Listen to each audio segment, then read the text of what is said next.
asalaamaaleykum mbokki téléspectateur Prestige TV lëkkaloog seen site internet www.prestigethies.com ñu ngi am mbégte de soit fii ci seen plateau Prestige éducation seen émission éducation bi nga xam ne slogan bi mooy yar yaru yeete ànd ko saa su ne suñu jigéen Diary Camara di ko nuyu di ko dalal tey dafa mel ni Diary dañoo génn nuyu naa la waaye dañoo génn tey ñu seet si koo xam ni ambassadeur de l'éducation la c'est un formateur du ma xaw ma turam nag dama koy dégg ci dëkk bi di ko séen defe naa ni doomu Thiès la Diary wax ñu kooku mooy kan. waaw asalaamaaleykum waa Thiès asalaamaaleykum internet yi ñuy seetaan suñu site www.prestigethies.com ñu amaat contentement ñëwaat si seen émission Prestige éducation comme ni ma leen koy waxee rek fidèle serviteur à chaque fois monsieur Kouaté tey nag ñu am honneur di dalal benn doomu Thiès.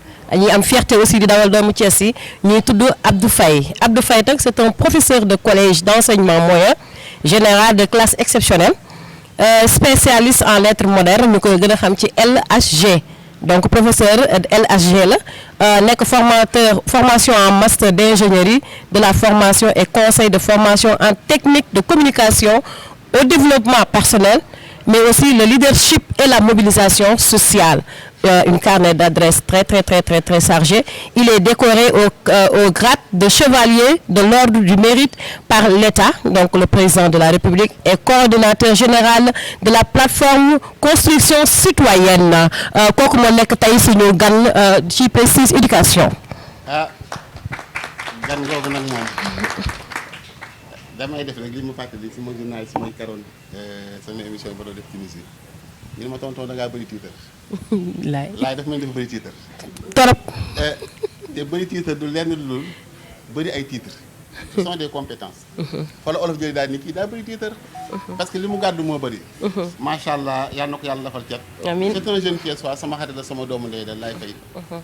ñu koy wax Boul Sine naaf yo. Mehemen. voilà donc xam naa du ma dugg ci cosaan. waaye dañ koy song rek dalal ko. laay mon frère ñu ngi lay dalal ci sa émission. éducation yàgg nga koo bëgg ñu perloo maag yow émission baa ngi nii émission éducation et formation des jeunes Thiès di la déglu nga dugg ci émission bi ak waa Prestige éducation.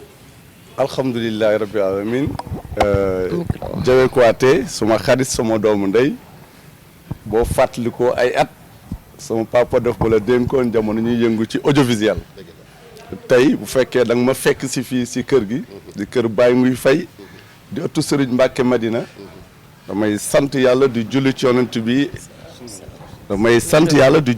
bi alayhi salaatu wa salaam di ñaan yàlla xaare àjjana suñu waajur ba Baye Nguy Faye mi nga xam ne moom moo ñu fàqal fii tey ba ñu mën fi nekk tey ba tey ngeen ñëw fekk ñu si fii suñu yaay Adja Seynabou Ndiaye yàlla na ko yàlla xare àjjana suñu yaay Ndey Seen yàlla na ko yàlla xaral àjjana suñu yaay Xari Diop yàlla na ko yàlla xaral àjjana parce que ñoom ñoo ñu meññ di ñaanal sama xarit yi sama doomu ndey ñi nga xam ne aussi seen waajur dafa génn àdduna yàlla bool leen ci yërmandeem tàbbal leen àjjana donc gannaaw ba may sant yàlla julli ci yonent bi alayhi salaatu wa salaam damay sant mbooloo mi nga xam ne luyewuma leen abbuma leen mais dañuy ñëw si seen coobare si cofeel ak si ànd ak man ci li nga xamante ne ñu ngi koy mbébét ci bëgg suñu réew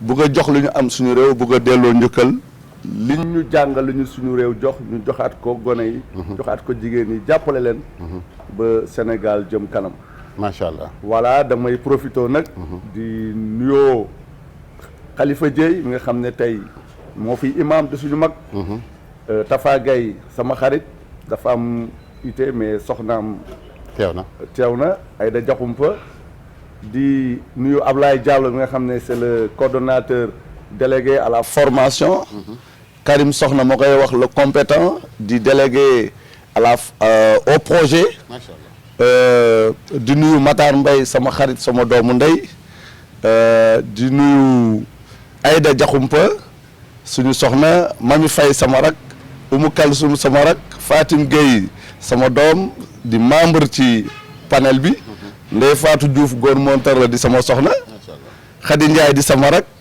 Seynabou Ndour yaakaar naa ne ak samay doom Tafa ak Malick ak Fatima ak Astou waaw di nuyu aussi sama soxna Sele jabaru Aziz am dafa xaw a tawat ak xale yi donc maa ngi leen di maa ngi gërëm ñëpp vraiment di sant ñëpp di leen wax ne kontaan naa ci tàmbali bi ñu tàmbali wax nga dëgg man a yow dañoo bëri tiitar ba ñuy jaawale macha allah alhamdulilah. merci beaucoup donc mbokk yi kookoy Laye Faye ñu koy wax Bour Sine ñu ñëw fekk ko fii ànd ak délégation bu am solo ñu fekk ko ci kër gi di leen sant di leen gërëm ndax lii mooy ànd population baa ngi nii suñu ginnaaw gune yar ñor leen xale ñor leen laay di yëngu ci wàllu éducation ci wàllu formation jaar yi dafa mel ni réew bu amul jeunesse bu ñu formé réew moom du dox. Laye Faye ñu bëggoon nga wax ñu tuuti qu'est-ce que c'est que l'éducation éducation yar noo ko déggee. waaw question bi ma posé dina ma neex trop parce que da nga ma fekk suma domaine.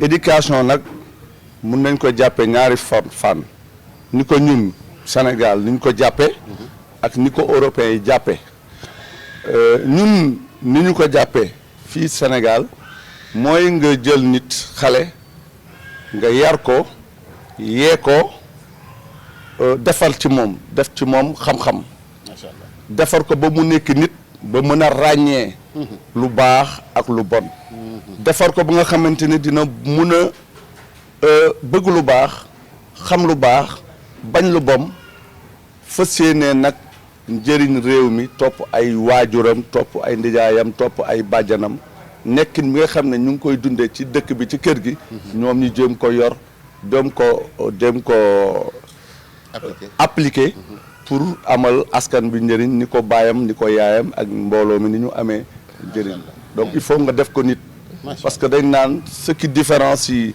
l'homme à l'animal c'est cette capacité de raisonnement de réflexion nit dañ ko yàlla dafa sol ci moom pour muy xalaat animal nag dafa instinctif lu mu bëgg rek da koy def mais nit buñ la yaree ci bërëb da ngay jël maanaam melokaanu bërëb ba damay misaal fii suñu kër góor gi yar nañ ñoo xamante ne am na loo xam ne di nga ko jombal sa bopp donc yar day indi loolu da lay def nit da lay fàttali sa dayoo ci askan bi donc yar lu am solo la am na solo yaa ko dégg neen yar lu am solo la jàng naa ci biir développement rek dafa mel ni éducation c'est des valeurs des comportements yoo xam ne doomu aadama surtout la jeunesse war nañ koo am màggaale ko pour mën a jëriñ seen askan jëriñ seen réew waaye jëriñ seen bopp ci boppam ndax boo éduqué da nga jëriñ sa bopp soo éduqué nag da nga lor sa bopp jaar yi.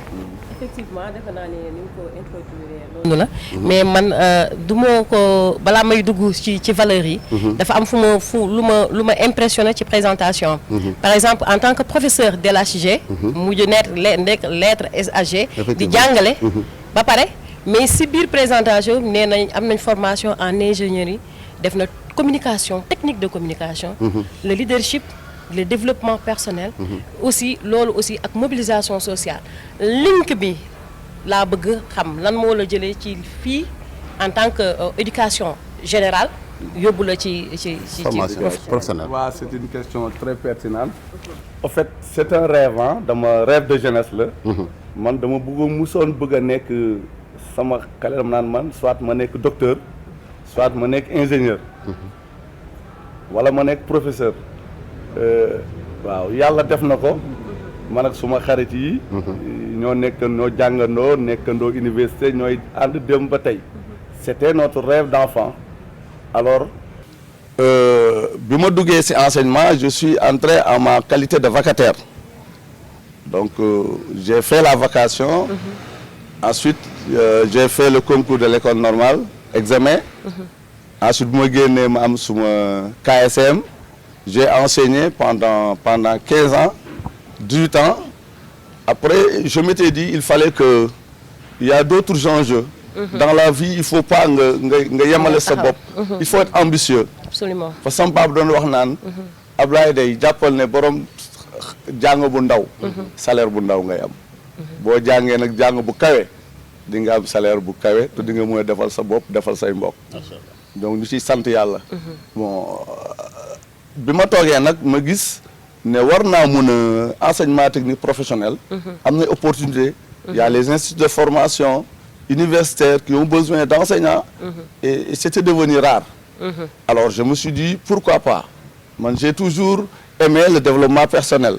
En 2018 déjà, dama abonné ci site yi avec Didier Pénissar, Mathieu Vénus, des coachs en développement personnel et qui m'ont inspiré en un certain moment. Alors je me suis dit pourquoi ne pas s'inscrire pour faire un master en ingénieur de la formation professionnelle. Heureusement, je suis allé à l'NCTP et sama xarit bee sax dimbale ma ci lu bëri le professeur d'anglais Ablaye. C'était un peu difficile au départ, mais ñu jàpp si ba yàlla def ma jeexal formation bi. Donc ce rêve-là, en fait, ça s'est réalisé pas par ma volonté simplement, mais par la bénédiction de mes parents. Alors qui ont toujours cru en moi, qui ont toujours cru aux enfants, à la famille, parce que nous, machallah, c'est une famille studieuse. Ablaye Diallo xam na ko, Karim a ngi nii, Matar Mbaye, ñi fi nekk ñëpp, ils ont leur bac, leur BFM. Donc ñun dañoo gëm suñu waajur yi yoruñu woon ba ñu ñëw village, dañu ñëwoon ñu woon dara, mais am na ñu àndaloon am solo. mooy gëm-gëm ak jom ak fula ak xam sa bopp ak xam fa nga jóge ak xam fi nga toll ak fa nga jëm ëllëg. te fas yéene ànd ak nag ak nit ñu baax ñu lay inspiré loolu moo tax nag ma ne pourquoi pas. C'était très difficile. sama soxnaa ngi di nee naa ko maa ngi doon fas yéene fay 2 millions. J'ai payé 2 millions. pour faire master en ingénierie de la formation. C'était extrêmement difficile. Ça a porté ses fruits quand même. Mais ça a porté ses fruits. Un mois laa def. Premier module bi génn. Développement personnel. benn école soxla professeur en développement personnel en technique de communication madame ñu may fay 100 000 may fay université donc moo doon fay boppam.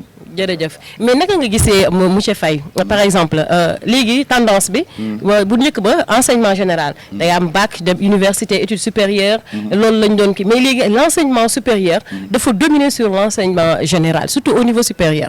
L'enseignement professionnel. Voilà, l'enseignement professionnel. Moo dominé parce que moo ëpp mujj. Nous avons été à l'université. Nous avons été dans des facultés littéraires ou juridiques.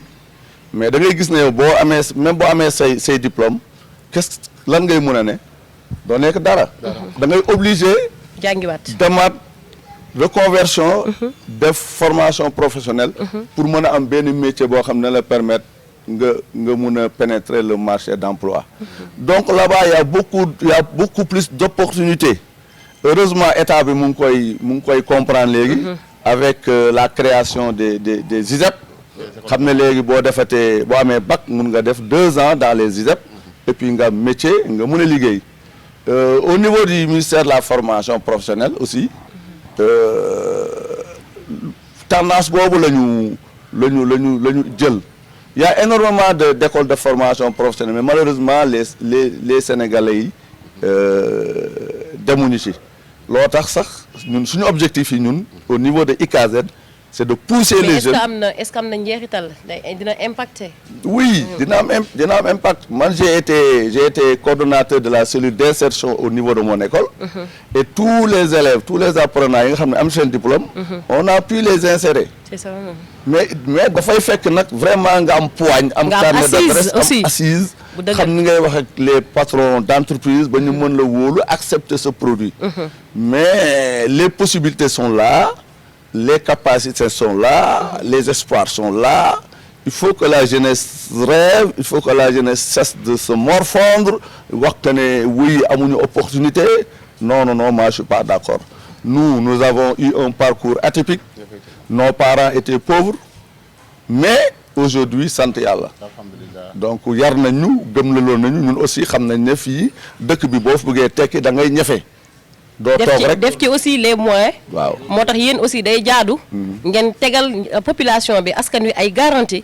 que ni xale yi bu ñu demee ci école de formation yi ñu parents yi miraas seen bopp yaay yi jaay seen or papa yi jaay seen i tool. donc bu ñu génnee au finish war na mën a am benn impact bu positif par rapport à leur situation professionnelle aussi. Moi je crois que comme ñu ko jaari développé rek et c'est très important comme l'a dit Laye Faye njàng maa ngi fii xale yi moom il vous invite à la formation professionnelle mooy am métier et c'est pas la communication seulement mooy formation professionnelle bi jaari mu ngi koy wax jaari je crois que actuellement nii mbir mi yomb na yomb boo xam ni ce n'est plus coûteux waaw nga dégg ko moom il a dépassé ay 2 millions pour jaaraat mais ñoom ñoo xaali tali bi ñoo xaali yoon wi je crois que ce n'est plus coûteux xale yaa ngi élèves yaa ngi dégg def nga université am nga sa bac les formations professionnelles sont là wax na ko boo jàngee ba jeexal téere xaw ma koy làqal espagnol boo duggee fii de boo waxee espagnol duñ la faale boo waxee allemand duñ la faale mais boo amee métier daa on va te cueillir ne la kat yow da ngaa def formation professionnelle jàng nga waaye am nga loo teg ci table bi loolu ci lay rebondir bu di la wax ni l'importance de la formation professionnelle parce que jaar da laa jax nen lu tax nga bàyyi fa la ñëw fii ba nga ko ba mu leer mais par rapport à la jeunesse importance formation professionnelle bi lan lay def ci jeunesse réew mi surtout waaw pour rectifier rek je suis toujours dans l'enseignement général je suis toujours dans l'enseignement général donc mais je suis également dans l'enseignement professionnel et voilà. looy conseil xale yi ñu des général ou bien ñëw professionnel. Non, il faut ñu assurer l'enseignement général. Général d'abord. Ba benn niveau. D'accord. Bon damay jël témoin monsieur Diallo, il est professeur d'anglais, il est professeur au niveau du. Donc il faut que nga am benn base d'abord. Non non, man je suis déggoo li ma wax man je suis et dans l'enseignement général et dans l'enseignement professionnel. Man hybride la maa ngi si ñaar yëpp. Bii am na njëriñ parce que bii mooy source bi mooy base bi. Bii moo lay permettre nga acquérir ce qu'on appelle les compétences fondamentales. Ce qu'on appelle les fondamentaux de base. Il faut que nga am nga mën a comprendre. nga mën a bind. nga mën a làkk. parce que il faut nga dem ba BFEM. bien que jàng bi demeetul noonu. nga dem ba terminal.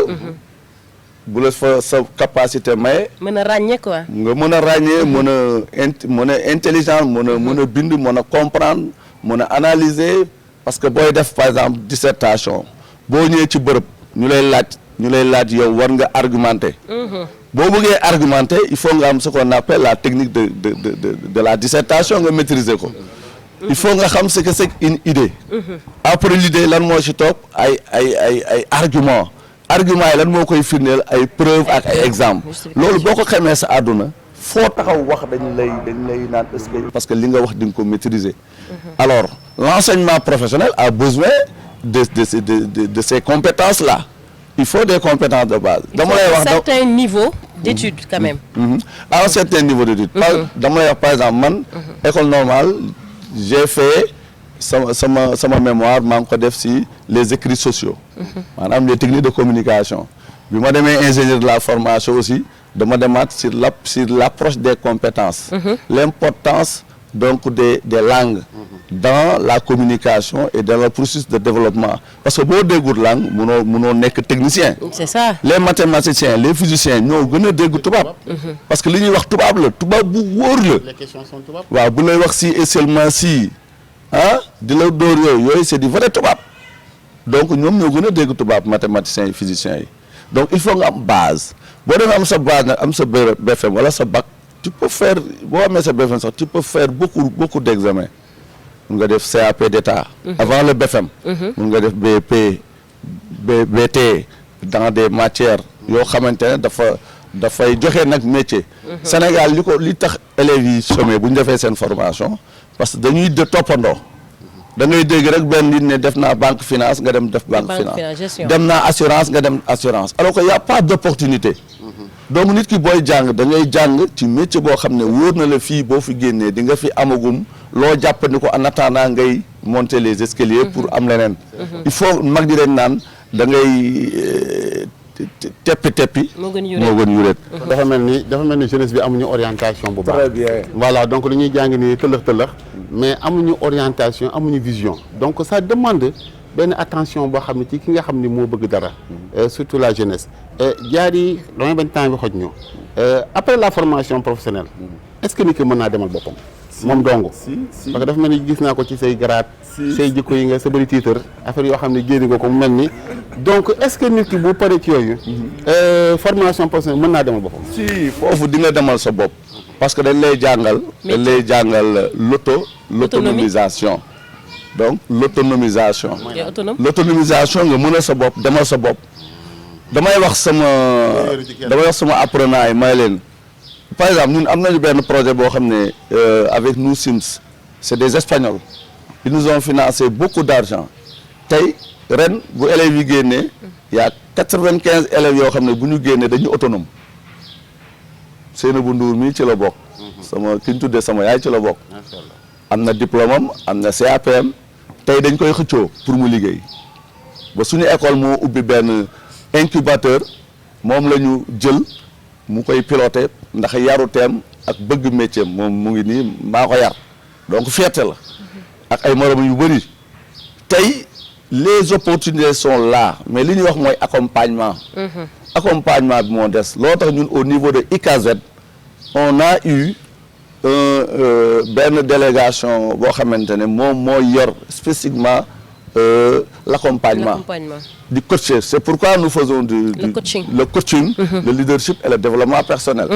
foofu la amee solo parce que nit ki bu fekkente ne da nga jàng am xëdd kaaba gi te wóoluwoo sa bopp gëmoo sa bopp nga am benn complexe fu ñu la wax jógal uti stage nga ne man mënumaa demal sa bopp mais doo ci génn Karim dañu dem dama ko joxe exemple parce que démb dañoo dem di bind benn projet bi ne mu ne ma laay canadiens yee dañu waxoon ne duñ jël étudiant sénégalais ma ne ko noo def mu ne la fa dem chaque jour du ma xaadi chaque jour ma convaincre leen di leen wax l'importe di leen jaay ñoom di jaay sumu bopp ba ñoom jël nañ ma ba mu def fa stage ba mu jël fa stage donc loolu aussi nga gëm sa bopp dafa am loo xamante ne da koy jur ci yow te am jeexital li ñuy wax l'estime de soi la conscience de soi d'abord la conscience de soi mooy nga jàpp ne yow nit nga conscience de soi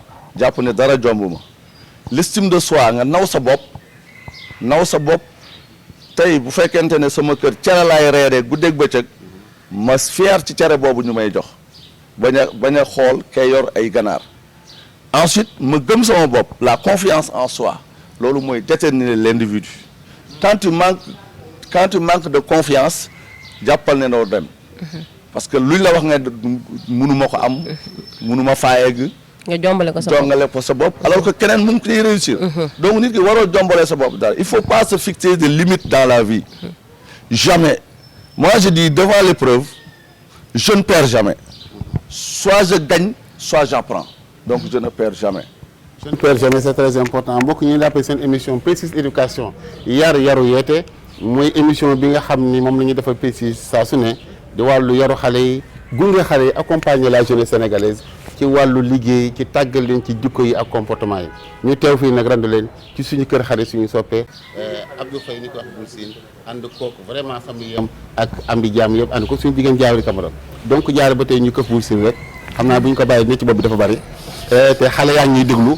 njëriñu xale yi dafa bari. man dafa nekkoon ci point bu neex. xam nga man éducation nag dama daa day ci man maa ngi moom a yem ñaari jàngalekat lañ. buñ jàkkaarloo day métti. c'est ça ma ne ko en tant que émission éducation. en tant qu'éducateur. mu nekk ci plateau bi. bu ma la doon ñaan ne la tey meññu séance tenante. une petite leçon sur le développement personnel. une petite leçon sur le développement mais dama leen di sant leen gërëm d'abord. waaw ñu leçon bi fin bi am nga sant di nga sant. waaw xam nga d'accord waaw xam nga man dama bëgg développement bu personnel ba sama gars yi. sama élève dañu may woowee monsieur Faye leadership ndax dama ko bëgg xam nga dama bëgg ko. importance bi yàlla. techniquement parlant. waaw mais balaa may wax techniquement damay delloo. yàlla subhanahu wa taala li mu moom parce que moom moo jël doomu aadama mooñ ko ne ko moo ma gënal ci bindeef yi ma bind yëpp sama sëriñ xam na ko sama fil ardi xalifatan waaw maa bind doomu aadama mu doon sama xalifa ci kaw suuf très bien Jawe oustaz Jawe donc développement personnel comme yàlla daf ñoo bind pour ñun ñu représenter ko sur terre ñun dañu war a def loo xam ne luy jub la macha allah lu baax la luy jëmale askan wi kanam lu ñuy yokk loolu mooy développement personnel du dara lu dul l'ensemble des activités yi nga xam ne l'ensemble des actes posé nga ko pour nga yokku même booy julli sax di julli les 5 prières du jour tu fais du développement personnel parce que tu entretiens ton corps waaw yaa ngi yokk sa yaram boo xëyee di footing di daw yaa ngi def développement personnel parce que yaa ngi tàggat sa corps booy woor yaa ngi def développement personnel parce que yaa ngi defar sa yaram yaa ngi tàggat sa ruu boo xoolee ñu baax nga ne ñii kat ñu baax ñii damay dem ànd ak ñoom maa ngi def di développement personnel parce que yaa ngi tànn yaa ngi bokk ci ay tànneef yu baax yaa ngi defar sa jikko donc boo xëyee ne du ma ànd ak ko bon yaa ngi def di développement personnel boo xëyee nga du ma toog ci grand place bi di yoote ba ngoon di naan ataaya yaa ngi nga bañ ko dem dóori waar yaa ngi def di développement personnel en un mot mooy lépp loo xamante ne da nga koy def di ko pratiquer wala nga gëm ko sax psychologique bu fekkee da nga am jabar bu fiir sax ba mel ni sama soxna si nga ne ko nga koy neexal parce que man dama bëri ay feem ndax bañ a xuloo te ma ñëw rek ne ko kaay won ma ko bu ma ko bu kaay won ma ko c'est du développement personnel parce que moom mu ngi ree indi nga jàmm parce que booy def pour stress jóge fi tu fais du développement personnel parce que le stress est la mère des maladies c'est sûr le stress est la mère des maladies. Ça c'est vrai. Quand tu es trop stressé gisoo jigéen ñi xam ne masse dañuy am ay guraat yooyu mais stress bi moo leen koy jox te tant que yaa ngi xalaat lu bon defoo développement personnel donc développement personnel en un mot techniquement parlant da ngay tracer benn ligne de démarcation entre le vrai et le faux le bien et le mal nga stratifier ko boo bëggee développer wu nga éliminer les aspects ce qu'on appelle les parasites nga éliminer ko à chaque fois que tu élimines un parasite da ngay am plus ci positif bi c'est comme ñiy def science naturelle le phénomène d'osmose mbuus boo ko tëbee boo bësee fii mu dem fii boo bësee lu bon li day deñ dem nekk lu baax ëpp donc à chaque fois que tu te développes saa yoo xëyee nga ne je vais de mieux en mieux chaque fois j'ai décidé d'aller de mieux en mieux j'incarne un esprit kon développement personnel comme ni ko nit yi di jëlee yaakaar ne développement personnel si intellectuel bi kese la war a jëgal man je suis d'accord ma ci loolu d'après yow li nga wax nii kon développement nit ku nekk boo xëyee war ngaa mën a nekk sa imaamu bopp par rapport au développement personnel. Très bien xam nga sa imaam bopp mooy ngay def lu baax lépp loo xam ni day jóge ci askan wàll nature bi ñëw ci lu baax te du lor askan wi yaa ngi def développement personnel macha allah développement personnel yaatu na am na njëriñ laay fay jeunesse bi daf ñoo ñor jeunesse bi ñor la nga incarne image boo xam ni référence la ci jeunesse bi développement personnel boobu dafa maa neex trop parce que dafa mel ni le président a lancé éducation des jeunes pour un Sénégal émergent xam nga l'émergence du Sénégal c'est en 2035 laay 2035 du yaay émerger Sénégal du man du ñii donc jeunesse bi la président di waxal naan dañuy fexe ba Sénégal ne seen loxo mais yan comportement yan valeur la jeunesse boobu war a am pour développer le pays donc c'est des comportements des valeurs de la civilisation du civisme de la citoyenneté loolu la ñu bëggoon et lii daa bokk ci jikko citoyen waaw moo tax ñuy wax les valeurs toujours au niveau de l'ICAZ suñu plateforme on l'a appelé ICAZ initiative citoyenne d'action solidaire pour l'éducation et le développement donc ñu am ay poñ yu am solo yoo xam ne dañ ko nam sur les valeurs parce que on s'est rendu compte qu'aujourd'hui dañu rendre compte aujourd'hui que vraiment la jeunesse est en déperdition amatuñu repère xoolatuñu prise de valeur et pourtant am na ñoo xam ne tey ñu ngi fi di ko incarner boo gisee Khalifa Dieye mi ñëw teg fii mais moom référence la ci ñun. mais bu fekkente ne amoo référence mais dañuy wax ne nit ki bu amul wéeruwaay da ngay yomba ba max boo amul kilifa luy doon sa jinne mooy leen sa te jinne bu doon sa kilifa jinne ju bon waaw jinne ju bon quoi jinne ju bon léegi nag moo tax jeunesse bi ñun au niveau de ICAZ dañuy wax ne dañuy favoriser li nga xam ne mooy la restitution des valeurs. D'ailleurs notre credo est susciter la confiance pour restaurer l'espoir en se fondant sur les valeurs fondamentales et entrepreneuriales. ñun loolu mooy suñu credo susciter la confiance pour restaurer l'espoir boo gisee tey xale yi di jël bateau gaal di dem mais amatuñu espoir. Il y a plus d'espoir. gëmuñu seen bopp xam nga lu ko waral manque de confiance de soi. parce que ñi nga xam ne gëm nañ seen bopp. ñu ngi toog fii di dóor waat di tekki. dañoo boole ñaar. gëmuñu seen bopp. waaw gëmuñu ñu leen jiite. ensuite ñi leen jiite aussi daf si am ñaari catégorie man du ma déglu rajo boo xam ne boo xëyee nga naan Sénégal jaay nañ ko jeex na du ma déglu rajo wala télé boo xam ne boo xëyee nga naan ma Sénégal jeex na. loolu déjà yow jarul sax ngay manqué ñoom ñoo la njëkk a ñàkkloo confiance. voilà donc yow dëkk boo xam ne fa nga yaakaar yow. tekki ca ëllëg. ñu ne la déjà jaay nañ ko. après yow boo nee bu ma fi toogee lan moo fi des. mais boo échoué moom la de. waaw boo échoué. psychologiquement. y a des jeunes qui disent que je peux pas rester au Sénégal damay dem damay teral sama waajur.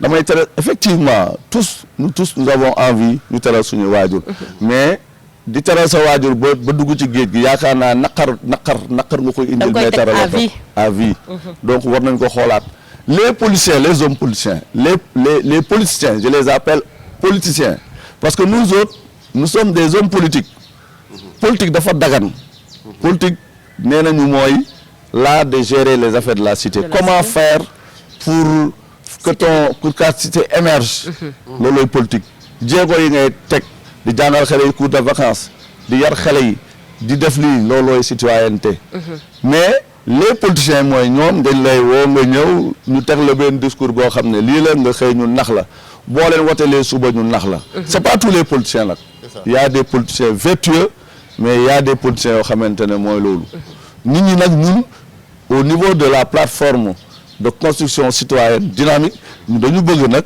créer benn espace benn creuset de réflexion d'échange d'éducation de sensibilisation de communication boo permettre les jeunes yi ci bokk ak nos cibles à pouvoir distinguer le vrai du faux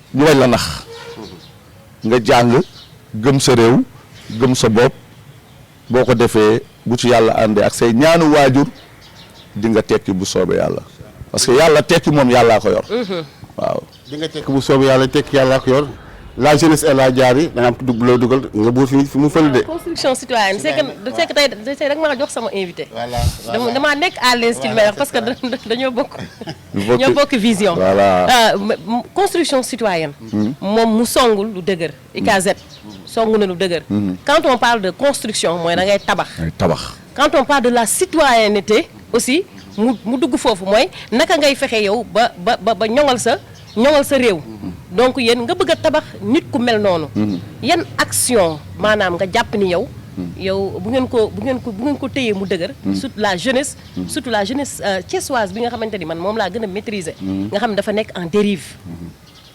waaw dafa nekk en dérive parce que booy fàttaliku en 88 déjà le président Abdou Diouf nous disait la jeunesse malsaine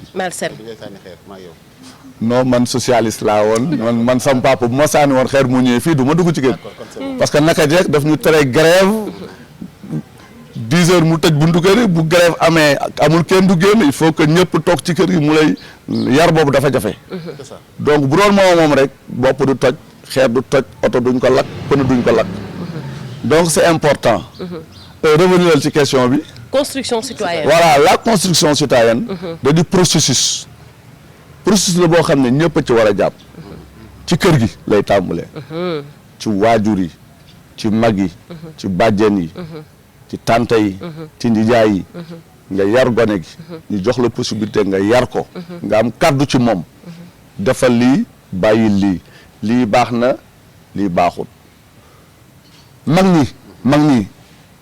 ñi toog ci kër gi téléphone malheureusement a tout tué dootoo toogati léegi lal basang guddi ngay léppal xale yi leen jox des leçons de fable. professeur Massamba Gueye rek. waaw man dama koy seetaan chaque jour. parce que ce que je fais avec mes élèves. et étudiants yi ñuy jàngal. man chaque jour damay lépp benn lépp. mais est-ce que li ngay def doo ko tas monsieur Faye parce que yow li ngay def. waaw am na yeneen mouvement yi fi nekk. waaw suba ak ngoon guddi ak bëccëg. ci loolu kese la ñuy dox est-ce que jàppale ni da ngeen xaw a tëju tuuti aussi. non ñu ngi soog a juddu. da ngeen di doog a jóg. ñun ñu ngi soog a juddu kon il faut ñu tàllal leen loxo. waaw ñun le premier bi. ñu ngi juddu le 1er mai. 2021. Mais avec la Covid et autres, donc on était tenu de respecter donc les voilà, les instructions. Comme nous sommes des citoyens, donc nous ne voulons pas enfreindre les règles. Voilà. On a redémarré. Et vous nous avez donné l'occasion aujourd'hui de dire que ICAZ va lancer sur les ponts bâtiments à partir du 1er janvier 2022. Donc nous lançons nos activités, Inch'Allah Rabbi. Nous sommes membres. Karim, le jeune Karim, bon, c'est un étudiant qui travaille dans la conception des projets. Donc gestion des projets. Voilà, Ablaï, c'est un... Voilà. Fatima également, c'est la même chose. Bon, nous, c'est des opératrices économiques, nos sœurs qui sont là que vous voyez. Nous sommes des opératrices économiques. Nous, dans le cadre de ICAZ, nous voulons comment gérer, parce que compétences, on a plusieurs compétences, comme l'acte de la décentralisation. On a plusieurs compétences à faire valoir, et que pour maintenir, nous leur permettre d'organiser des séances de formation. Nos membres d'abord, ensuite les cibles, jox leen leadership, jox leen communication parce que booy jaay da nga war a mën a am fulla ak fayda. boo jaayee mu saf da nga nit jaaykat day saf xorom. day xam naka la. marchandise du lamb yaa koy waaw bul sa marchandise lambee vraiment da nga xam ne da ngaa yambar. donc boo xëyee jaay war nga mën a ñëw wax joo xamante ne man su ma bëgg woon jënd sax naa jënd. moom lay wax technique de communication. donc marketing dafa am solo. nga jàngal leen marketing. Accompagner les parce qu'on compte avoir des partenaires où nous appelons. Parce que nous tous qui sommes dans l'ICAZ, nous travaillons, nous sommes des fonctionnaires. Machallah, on peut se cotiser, mais on peut également à partir de nos relations, parce que nous avons des marrains d'honneur et des parrains d'honneur qui vont nous soutenir ultérieurement dans nos actions. Donc, je de remercier. Machallah. dañu ne déggoo ne c'est que pour vous rappeler que Diary Camara fi mu waxee da ko maîtriser parce que da bokk ci association boo xam ni li ngay bëgg a def association bi judd na ko depuis 40 ans c'est l'ASS, association des encadreurs de collectivités éducatives lépp lu jëm ci yar accompagner jeunesse ci la bokk moom Diary Camara ci la bokk moo tax mu ne heureusement bu ngeen lancé le premier xam naa itam di ngeen mën a liggéey yéen ñaar parce que da ngeen a bokk ay jikko. Donc c'est ça, l'émission tire à sa fin. Donc temps bi moo ñu xoj mën ñu génne lépp li duuf ci li ñu waxati yéen a ko déggandoo li duuf ci nag li xaju ci cin li waaye li gën a baax ci nag li mën naa dugg ci cin li macha allah. donc li gën a baax dugg na ci émission bi seen émission Prestige Éducation ma fi nekkoon ànd ak Abdoulaye Faye sama xarit sama doomu ndey sama doomu baay ànd ko suñu jigéen Diary Camara laay sa kàddu gu mujj koy gërëm. sama kàddu gu koy mujj sant ci émission bi. ci émission bi. sama kàddu gu mujj ci émission bi koy gërëm koy sant émission tey bi. waaw gannaaw ba may sant yàlla vraiment julli ci yonent bi alayhi salaatu salaam. macha allah. sama wasila Serigne Mbacke Madina moo xam ne fii bërëbam la. macha allah sama baay ba mu dee fekk ko baay wallaay ndeysaan. di sant sama yaay di sant samay tante di sant samay mag. yoo xam ne nekkuñu fii ku mel ni Adja Kumba Faye di suñu taaw. Le professeur Malick Faye, Kiné Faye, Mati Faye, Astou Faye, pour citer les dames, Aziz Faye, Mamadou Faye, Abdourahmane, Ibou, Cheikh Mbacké, Fallou, di sant Mami, Oumi, Yacine, bon di sant vraiment Ablaye Diallo nga xam ne suma doomu ndey la. Depuis de très longues dates ñoo nekk de l'université à nos jours. Donc Karim Sokhna, Matar Mbaye, Grand Khalifa Dieye, Ndeye Fatou góor montar la Oumou Kalsoum Adja Sene Astou Adja Sene sama doom. gëstu à gauche. Adja Sene sama doom. gëstu à gauche waaw. ah Dior Ndéla Adja nag moo defar xale yi ba ñu baax yàq seen kanam. Tafa sama taaw doomu Ibou Gueye Mami Faye madame Sène Bada gis ngeen kii mooy jawaru Tafa Gueye. macha allah waaw kii moom sama ñetteel la. macha allah waaw Seynabou Malick. macha allah Khady Ndiaye sama. macha allah vraiment ñëpp daal di leen gërëm nag di leen sant. wax ni lii franchement c'est un privilège. c'est ça man li ngeen wax ci man vraiment da ngeen a baax rek mais man maa gën a dëng maa gën a kàccoor. macha allah waaw leen daal xam naa ko ba tiitar moom bëri naa ko. macha allah loolu moom xaw ma nu mu demee noonu. macha allah mais dama laa doon yàgg yéen ñaar donc di gërëm ñëpp. di gërëm xale yi Franc bëggoon nañu bokk. waaw di gërëm ñëpp ñi nga xam ne ñu ngi ci ICAZ. xam ne waroon nañu teewuñu ñu ngi leen di gërëm di wax daal ne ICAZ daal creuset de réflexion la bu ñu créé pour que doomu sénégalais yi rawatina ñu waa Thiès parce que du Thiès rek a ci bokk y a énormément de professeurs énormément de médecins d'ingénieurs de femmes d'affaires bëri na daal ay techniciens ñoom ñëpp dàquma leen jàng ëpp ma leen xam-xam mais idée la boo xam ne dama ko yàgg a ñoral ma koy wax ak ñoom ba mu dugg leen ñor leen ba tey ñoom moo ko gën a maîtriser. donc muy loo xam ne daal dañuy ñaan yàlla mu may ndam. ci li ñuy def pour suñu jëriñ pour suñu réew. suñu réew di waxati Khalifa Dieye vraiment kontaan nañu sa teewaay vraiment kontaan nañu war nga ne yow suñu mag nga suñu lépp nga jawe yow suma xarit nga. yow sama papa daf ma la dénkoon. dëgg la temps yaa doon monté may filmer waaw bu ñu ñëwee def ay copie collé. ñoo njëkk a monté ci Thiès. macha allah wallaay. donc vraiment yàgg na suma ànd ak moom yàgg na jabaram di sama xarit. sincèrement ma koy gërëm di ko sant di la gërëm yow jaari yow da nga dégg daaj di gërëm suma caméraman bi ci nekk Cheikh Fall damay jekki-jekk sax bëgg a jël caméra bi parce que dama bëgg caméra waaw policier du bàyyi dóor man ba léegi damay caméra mais sama papa ma ko ñaanaloo moo ne man Ablaye boo doon inspecteur d'académie sax di nga filmer di photo dëgg la billaahi wallaahi loolu xam naa ne suma kanam waaw ba tey mu ngi ci man boo duggee ci biir bagage yaa ngi fi macha allah waaw lii fi ak affaire yëpp ngi ci biir mais di sant leen gërëm di wax auditeurs yi vraiment ñu ngi leen di sant leen wax ne daal émission bii moom kii moom beneen émission waaw mooy meilleure émission waaw mooy tëj année bi lii daal mooy daj dëpp bi waaw kii mooy daj dëpp bi Ablaye Faye mooy tëj année bi macha allah lay kontaan na jaar yi xanaa ni ko fa laay rek sant gërëm yow tamit macha allah sant yàlla bu baax day ma am plaisir vraiment partager tey plateau bi ak sama frère sama collègue wax dëgg yàlla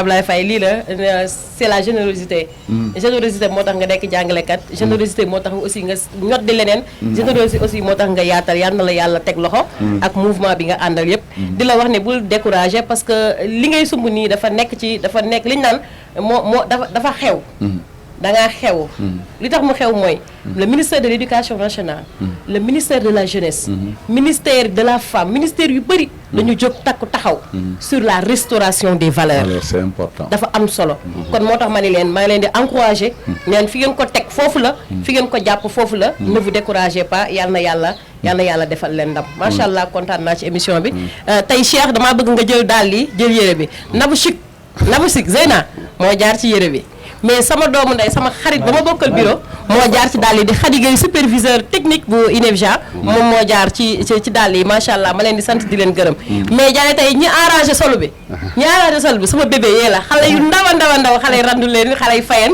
ñoo fi jaar di ma coacher ne ma tata baax na wala baaxul kon lu ci baax ñoom la kon coucou mes enfants di leen jox daje dig daje ba beneen yoon ci beneen émission ak Prestige Éducation.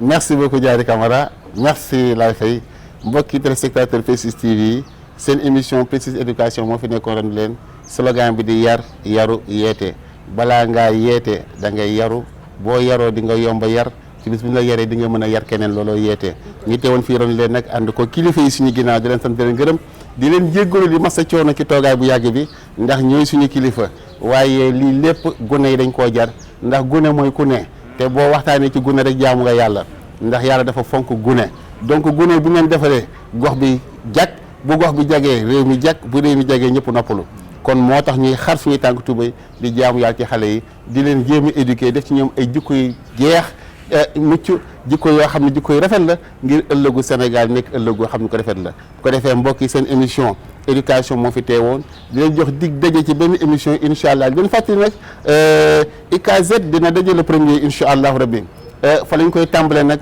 di ko topp ci éducation ak formation des jeunes dootuñu bàyyi ndax ñun suñu bopp ci biir la ñu bokk te incha allah rendez-vous le premier incha allah c'est un partenaire di leen fàttali nag émission baa ngoog di leen jox dig daje ci benn émission éducation di sant ñëpp di gërëm ñëpp